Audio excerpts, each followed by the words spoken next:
अरे रुको रुको रुको रुको रुको, ये पौधा देखो। इसको देखकर हमें लगता है कि भाई ये कितना डेंजरस प्लांट है। ये पौधा आपको हर जगह दिखाई देगा। तो welcome to the series 100 days and 100 secrets of Ayurveda, जिसमें हम देखने वाले हैं हमारी तीसरी वनस्पति, जिसका नाम है अर्क। ये पौधा देखकर हमें ऐसा लगता है कि ये सबसे डेंजरस प्लांट है, लेकिन उतने ज्यादा ही इसके मेडिसिनल यूजेस भी है। इसको रुई बोलते हैं और उसके अलावा कई जगह पर हम देखते हैं कि इसको मंदार या फिर आग भी कहा जाता है।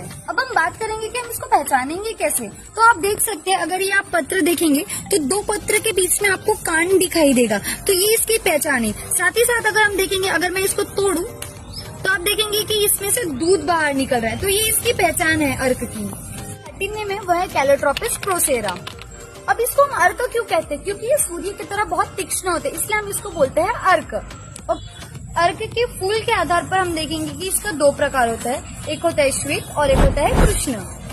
जब हम बात करते हैं इसके यूजेस की, शरीर पर अगर कहीं पर सूज है, वेदना है, तो हमें सबसे पहले क्या करना है? सबसे पहले हम इसका पत्ता तोड़ेंगे और इसमें से जो ये इसका दूध है, ये दूध आप पहले बाहर निकलने दीजिए। उसके बाद साफ पानी से इसको धो लीजिए। धोने के बाद इसमें तीर का तेल या फिर एरंडा का तेल लगा लीजिए और उसके बाद तवे पर इसको सेक दीजिए। अगर शरीर के जो भी अंग में वेदना है, उस पार्ट पर हमें इसको लगाकर बांध देना है। उसके बाद 2 से 4 घंटे आप उसको वैसे ही रहने दीजिए। बस, जिसको हम अस्थमा भी कहते हैं, तो अस्थमा में इसके फूल का बहुत ज्यादा उपयोग है।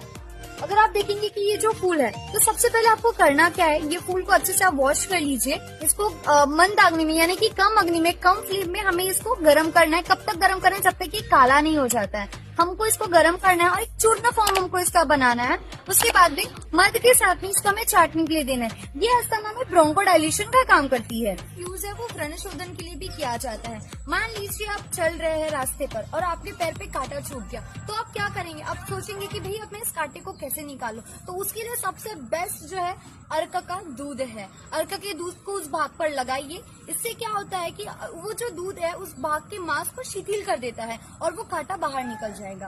कास यानी कि होता है कफ। तो शरीर में अगर कफ जमा हो गया है, उसको बाहर निकालने का काम ये वनस्पति करती है। अर्क का चूर्ण को मध के साथ चाटने के लिए देते हैं, जिससे ये कफ को बाहर निकलती है। तो यूज के साथ साथ हमें एक प्रिकॉशंस लेना भी बहुत जरूरी है। जब भी आप इसके पत्ते को तोड़ते हैं तो प्लीज ध्यान में